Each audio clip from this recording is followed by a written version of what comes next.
यूं तो मेरा नाम फातिमा था, लेकिन सब लोग मुझे काली काली भी कहा करते थे। यहाँ तक कि कभी कभी मेरे अपने माँ बाप भी मुझे काली कह देते थे।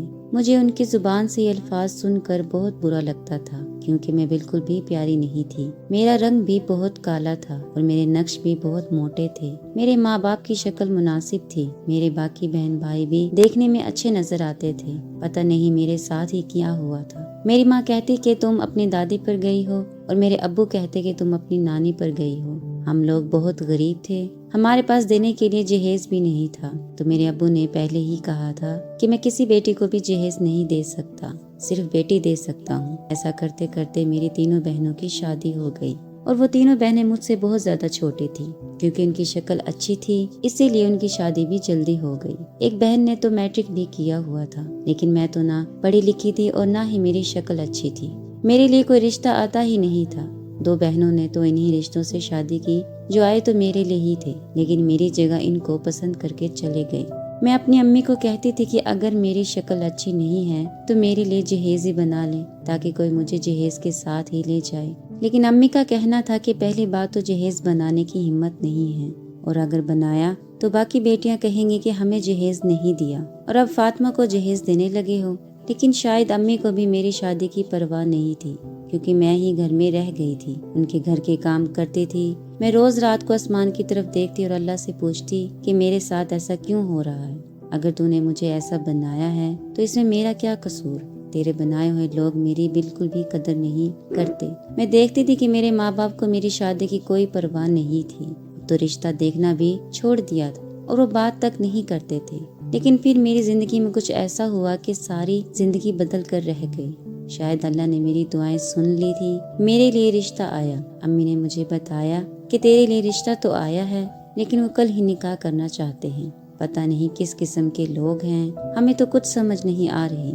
मेरे अब्बू ने कहा कि निकाह करना चाहते हैं तो कर देते हैं, हमारा क्या जाएगा, वैसे भी वो लोग कुछ मांग भी नहीं रहे हैं। मैंने अम्मी से कहा कि आपने लड़का देखा है, तो कहने लगी हाँ, दूर से देखा है, तेरी तरह ही काला है। मेरे दिल को बहुत दुख हुआ। मैंने शादी के लिए हाँ कर दी। मैं इससे शादी करूंगी तो हम दोनों की जोड़ी अच्छी रहेगी, हम दोनों एक दूसरे के जख्मों पर मरहम रखेंगे। उन्होंने कहा था कि अगले ही दिन दोपहर के वक्त आएंगे और दोपहर की नमाज के बाद निकाह करके ले जाएंगे। लेकिन जब मेरी बहनें वहाँ आ गई और सारे रिश्तेदार भी, तो दूल्हे को देखकर सबके पैरों तले से जमीन निकल गई। जिस शख्स को देखकर मेरी माँ ने कहा था कि तेरी तरह काला ही है, वो दूल्हा नहीं, मेरे दूल्हे का ड्राइवर था। मेरा दूल्हा तो बहुत ही ज्यादा अमीर, हसीन और खूबसूरत था। इसको देखकर तो मैं खुद भी हैरान रह गई थी। वो शादी करने के लिए तैयार और बहुत ज्यादा खुश नजर आ रहा था, जैसे अपनी मर्जी से शादी कर रहा हो। इसकी माँ भी बहुत खुश थी। उन्होंने मेरे सर पर हाथ रखा, सादगी से निकाह हो गया। मेरी सारी बहनों की शक्लें देखने वाली थी। मेरे सारे रिश्तेदार मुझ पे रश कर रहे थे। मेरे शोहर को देखकर तो मेरी बहनें कहने लगी कि हमने माँ बाप की मर्जी से शादी की, इसको लगता है इसके सब्र का फल मिल गया है। हमें तो हमारे माँ बाप ने फकीरों के साथ ब्याह दिया है और इसकी साथ शादी शहजादे के साथ की है। मैं अपने शोहर के साथ सर उठाकर बैठी थी। आखिर ये मेरी दुआओं का सिला था। मेरी किस्मत चमक गई थी। मेरी शादी ऐसे घर और ऐसे शख्स से होना मेरे सारे खानदान की लड़कियों के मुंह पर एक तमाचा था। आज उनके सर शर्म से झुके हुए थे और मेरा फख्र से सर बुलंद था। लेकिन दिल ही दिल में ये भी सोच रही थी कहीं ये शादी करने के बाद मुझसे बदल तो नहीं जाएगा, कि ये 4 दिन की चांदनी और फिर अंधेरी रात वाला सीन तो नहीं। फिर भी मुझे अल्लाह पर भरोसा था। जब अभी तक सब कुछ अच्छा हुआ है तो आगे भी अल्लाह खैर ही करेगा। मैं जब अपने घर आ गई तो वो घर नहीं बल्कि बंगला था। अगले दिन वलीमे की रस्म में सब ने ये घर भी देखा और वलीमा इतनी धूमधाम से हुआ जितनी आज तक हमारी कोई भी शादी नहीं हुई थी। हमारे खानदान की सबसे बेहतरीन शादी मेरी शादी को ही कहा गया। मेरा शौहर मेरे रिश्तेदारों से झुक के मिल रहा था। इनको बहुत ज्यादा इज्जत देता। इसकी माँ भी बहुत अच्छी थी। उसने कहा कि मैं यहाँ पर नहीं रहती, ये घर सिर्फ मेरे बेटे का है और ये यहाँ पर रहता है। मेरी सास ने ये जब बात सबको बताई तो औरतों के मजीद मुंह खुल गई। वो कहने लगी कि एक तो लड़का इसको अच्छा मिल गया, ऊपर से घर भी अकेला, ये तो सारी चीजों की अकेली मालकन है और घर में नौकर भी फिर रहे थे। मुझे तो अभी तक खुद समझ नहीं आ रहा था कि मेरे साथ हो क्या गया था। फिर भी दिल में कहीं न कहीं दर्द जरूर था कि अभी कुछ बुरा हो जाएगा, अभी मेरे ख्वाब टूट जाएंगे, अभी मुझे नजर लग जाएगी। लेकिन ऐसा बिल्कुल भी न हुआ। अगले दिन मैं अपने घर गई तो वहाँ मेरी सारी बहनें आई हुई थी, क्योंकि आज मेरे शौहर की हमारे घर में दावत थी, इसलिए मजे के खाने पकाए जा रहे थे। मेरी सारी बहनें मेरे आसपास बैठी थी। मुझसे पूछने लगी कि मुंह दिखाई में क्या मिला। मैंने जब इनको अपने मुंह दिखाई का तोहफा दिखाया तो इनके मुंह खुले के खुले रह गए, क्योंकि वो 2 बड़े प्यारे सोने के कंगन थे। इन्होंने कहा कि हमें तो 2000 दिया था। एक बहन को सोने की अंगूठी मिली थी, लेकिन वो भी इतनी बारीक के पहनने से पहले ही टूट गई थी। यहाँ मेरे कंगन देखकर इनका मुंह खुल जाना बहुत ही नॉर्मल बात थी। अम्मी ने सबको कहा कि सब्र का फल मीठा होता है। देखो तो सही, तुम्हारी बहन के नसीब खुल गए। इतना अच्छा शौहर मिला है, हमें भी इतने महंगे महंगे तोहफे दिए हैं। मेरी बहनों को भी तोहफे तोहफे दिए गए थे, वो भी बहुत ज्यादा खुश थी। एक बहन कहने लगी कि मुझे कुछ पैसों की जरूरत है, तुम्हें तो बहुत सलामी मिली होगी, मुझे थोड़े पैसे दे दो। इसीलिए मैंने इसको पैसे दे दिए। मेरा शौहर मेरा बहुत ज्यादा ख्याल रखता था। एक दिन मैंने इससे पूछा कि आप इतने खूबसूरत और अच्छे हैं, आपका इतना बड़ा घर है, आपके तो कोई भी लड़की मिल जाती, और जिस लड़की पे आप हाथ रखते वो आपकी हो जाती। फिर आपने मुझसे शादी क्यों की? कहने लगे मुझे अच्छी लड़की से शादी करनी थी। जैसा तुमने कहा, मुझे तो कोई भी लड़की मिल जाती, लेकिन मुझे कोई भी लड़की से शादी नहीं करनी थी। मुझे किसी खास लड़की से शादी करनी थी, जो कि तुम हो।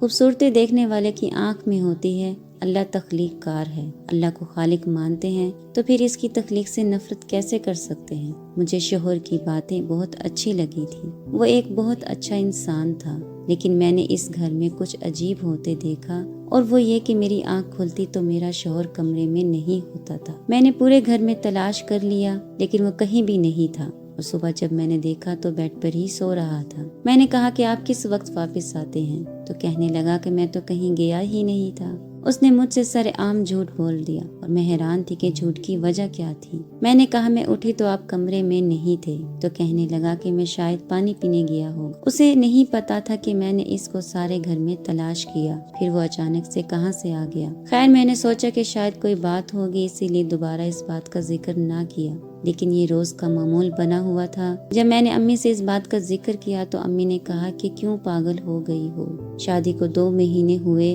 और शौहर में कीड़े निकालने शुरू कर दिए। इतना अच्छा शौहर मिला है, तुमने इस तरह की बातें करना शुरू कर दी हैं। तुम्हें ऐसी बातें नहीं करनी चाहिए। मैंने कहा कि वो जाते कहाँ हैं ये भी तो नहीं पता, और जब मैं पूछती हूँ तो मुझसे झूठ बोल देते हैं। मेरी अम्मी ने एक अजीब बात कर दी।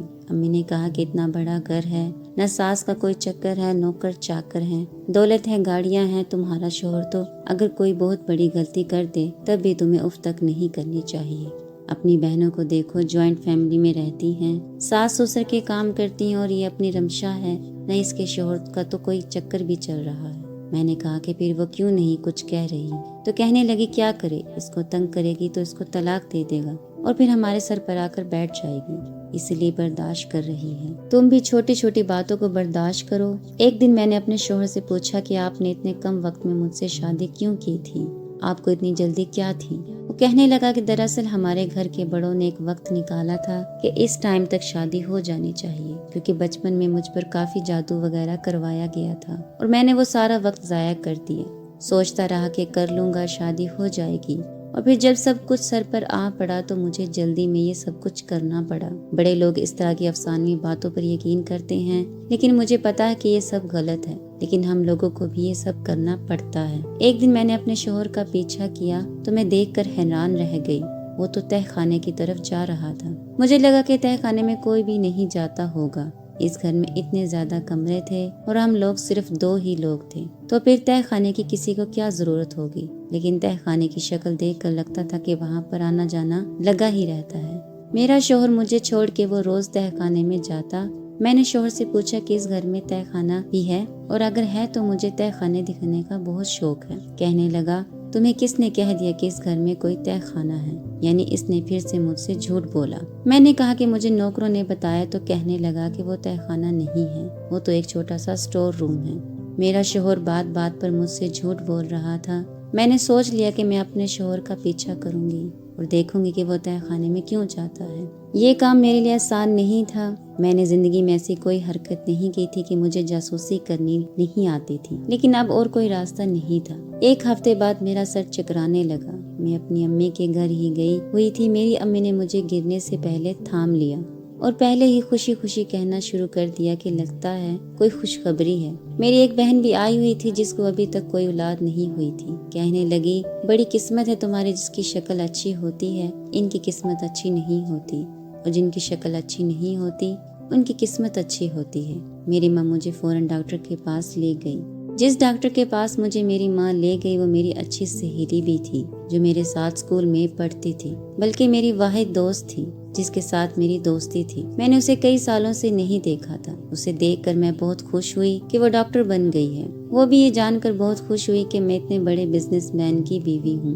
ڈاکٹر نے کہا کہ میں امید سی ہوں اور ماں بننے والی ہوں۔ میری ماں بہت خوش ہوئی اور کہنے لگی، اب اس گھر میں تمہارے قدم مضبوط ہو جائیں گے، جبکہ میں دل ہی دل میں یہ سوچ رہی تھی کہ پتہ نہیں میرے گھر میں چل کیا رہا ہے۔ میری ماں نے مجھے کہا تھا کہ جاتے ہی یہ بات اپنے شوہر کو بتا دینا، وہ بہت زیادہ خوش ہوگا، لیکن میں یہ بات اپنے شوہر کو نہ بتائی۔ مجھے آج ہی اپنے شوہر کا پیچھا کرنا تھا۔ رات کا وقت تھا جب میرے شوہر نے آنکھ کھولی۔ وہ سمجھا کہ میں سو رہی ہوں، جبکہ میں جاگ رہی تھی۔ مجھے محسوس ہو گیا اور وہ دبے پاؤں اٹھا اور جانے سے پہلے اس نے مجھ پر کمبل رکھا۔ اس کے بعد وہ وہاں سے چل پڑا۔ میں بھی دبے پاؤں اس کے پیچھے پیچھے ہو لی۔ میں نے دیکھا وہ تہہ خانے کی طرف جا رہا تھا۔ جب وہ قریب پہنچ گیا تو میں نے ایک ستون کی آڑ لے لی اور میں اس کو اچھی طرح دیکھنے لگی۔ میرے شوہر نے دستک دی، اس کا مطلب کہ اندر کوئی تھا، اور دروازہ کھلا۔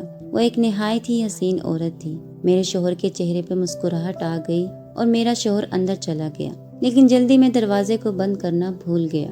دروازہ تھوڑا سا کھلا ہوا تھا۔ جب میں ان کی بات سننے لگی تو وہ کہہ رہی تھی، آج آنے میں دیر کیوں کر دی؟ کہنے لگا کہ وہ سو ہی نہیں رہی تھی۔ اس نے کہا کہ کب تک یہ کام چلے گا؟ جس کام کے لیے اس کو لائے ہیں، یہ لڑکی ماں بن سکتی ہے یا نہیں؟ جلد ہی یہ لڑکی ماں بن جائے گی اور اس کی اولاد ہمیں مل جائے گی اور اس کا کام تمام کر دیا جائے گا۔ مجھے اچھا نہیں لگتا کہ آپ اس کے ساتھ رہیں۔ میرے شوہر نے کہا کہ اچھا تو مجھے بھی نہیں لگتا، لیکن اگر ہم نے اپنا وارث پیدا نہ کیا تو پھر ہمیں جائیداد نہیں ملے گی۔ امی سارا کچھ بڑے بھائی کو دے دیں گی۔ تمہیں تو پتا ہے کہ تم کبھی ماں نہیں بن سکتی۔ اس کا مطلب جو عورت مجھے میری ساس بتا کر دکھائی گئی تھی وہ میری ساس نہیں تھی اور میرا کوئی جیٹ بھی نہیں تھا۔ بس ایک بچہ آ جائے پھر اس کو ہم کیوں برداشت کریں گے؟ لیکن آپ نے اس کالی لڑکی سے شادی کیوں کی؟ کہیں ہمارا بچہ بھی کالا پیدا ہوا تو پھر کیا ہوگا؟ میرے شوہر نے کہا کہ یہی مل رہی تھی اور کوئی بھی مل بھی تو نہیں رہی تھی۔ غریب لوگ ہیں، اتنی جلدی بھروسہ کر لیتے ہیں۔ اب مجھے ساری گیم سمجھ آ گئی تھی، اسی لیے مجھ سے اس نے شادی کی تھی، ورنہ یہ مجھ جیسی لڑکی کو اپنے گھر میں نوکرانی بھی نہ رکھتا۔ اس کو صرف اولاد چاہیے تھی، اور یہ میرے شوہر کی پہلی بیوی تھی جو اس تہہ خانے میں چھپی ہوئی تھی۔ یہ بات شاید میری ساس کو بھی معلوم نہیں تھی۔ یہ لوگ میری ساس کو بھی دھوکہ دینے والے تھے اور مجھ سے میری اولاد لے کر مجھے جان سے مار دیتے۔ میں بہت ڈر گئی، لیکن میں نے شکر کیا کہ یہ بات میں نے کسی کو نہیں بتائی تھی کہ میں ماں بننے والی ہوں، کیونکہ یہی میرا فرمان قتل ہوتا۔ میں نے اپنی ماں کو بھی کہہ دیا کہ یہ بات کسی کو نہیں بتانا، کیونکہ اس کے پیچھے کوئی بات ہے جو میں آپ کو بعد میں بتاؤں گی۔ میں ان لوگوں کے ساتھ لڑ نہیں سکتی تھی۔ میں اپنے کمرے میں آ گئی اور ٹھنڈے دماغ سے سوچنے لگی۔ ان کو مجھ سے اولاد چاہیے تھی اور اولاد میرے پاس آ گئی تھی۔ میں نے اپنی سہیلی سے رابطہ کیا جو کہ ڈاکٹر تھی۔ اس کو میں نے سب کچھ بتا دیا اور پھر اس نے بھی مجھے ایک ترکیب دی۔ اس نے کہا کہ یہ بہت بڑے لوگ ہیں، ان کی بہو کو بھی میں اچھی طرح جانتی ہوں، وہ بھی بہت چلاک ہے، تم اکیلی ان سے کبھی نہیں لڑ سکتی، اور تمہارے ماں باپ جو یہاں تک کہتے ہیں کہ شوہر بے وفائی بھی کرے تو اس کے گھر سے واپس نہیں آنا، وہ تمہارا ساتھ کیا دیں گے؟ میری سہیلی نے مجھے ایک بہت ہی اچھی ترکیب دی۔ میں اگلے دن اپنے شوہر کے سامنے کھڑی تھی۔ میں نے کہا کہ آج میرے سر میں تھوڑا درد ہوا تھا، مجھے چکر آ رہے تھے، تو میں ڈاکٹر کے پاس چلی گئی۔ مجھے لگا کہ کوئی خوشخبری ہے، لیکن ڈاکٹر نے مجھے بتایا کہ میں کبھی ماں نہیں بن سکتی۔ میں بری طرح رونے لگی۔ میرا شوہر بھی حیران رہ گیا۔ میں نے اسے رپورٹ بھی دکھائی جس کے نیچے ڈاکٹر کی اسٹیمپ بھی لگی ہوئی تھی۔ وہ اپنا سر پکڑ کر بیٹھ گیا۔ مجھے پتا تھا کہ اب وہ کیا کرے گا۔ اس نے مجھے اگلے ہی دن طلاق دے دی اور کہا کہ میں نے تم سے اولاد کے لیے شادی کی تھی، اگر تم کبھی ماں نہیں بن سکتی تو میں تمہیں گلے میں ڈال کر ڈھول نہیں بجا سکتا۔ اس نے مجھے گھر سے نکال دیا۔ مجھے بہت دکھ ہوا، مجھے اس معاشرے کی سوچ پر بہت افسوس بھی ہوا، لیکن مجھے اپنی جان بچانی تھی۔ میں مرنا نہیں چاہتی تھی۔ اپنی اولاد کیوں دیتی کسی اور کو؟ میں نے یہ ساری کہانی ایک خط میں لکھ دی اور وہ خط اپنے شوہر کی اصل ماں تک پہنچا دیا۔ जो अपने बंगले में अपने शौहर के साथ रहती थी। अपना फ़ोन नंबर भी लिख दिया और खुद कहीं ऐसी जगह चली गई जहाँ कोई भी मेरे साथ ना हो, मेरे माँ बाप और ना ही ये लोग। मैंने उनको कहा कि मेरी गोद में आपका पोता है और वापस नहीं आ सकती क्योंकि मेरी जान को खतरा है, और आपकी बहू और बेटे ने मिलकर मेरे साथ ये खेल खेला है। उसने मेरे रहने का इंतजाम करवाया। वो मुझे हर माह पैसे भेजती रही, लेकिन मैं वापस कभी नहीं आई। आज मैं अपनी दुनिया में रहती हूँ अपनी औलाद के साथ। अल्लाह ने मुझे बेटी से नवाजा है। मेरे शौहर के यहाँ अभी तक औलाद नहीं है और अब मेरी सास इन पर भरोसा भी नहीं करती। मुझे बस इस बात की खुशी है कि अब मेरी जिंदगी कि जिस दुनिया में मैं पहले रहती थी वहाँ मेरे अपने भी मुझे बुरा ही कहते थे। कभी किसी ने मेरी हिम्मत नहीं बढ़ाई थी, लेकिन आज मैं एक अच्छी जगह नौकरी करती हूँ, अपनी बेटी का ख्याल रखती हूँ और बहुत ज्यादा खुश हूँ।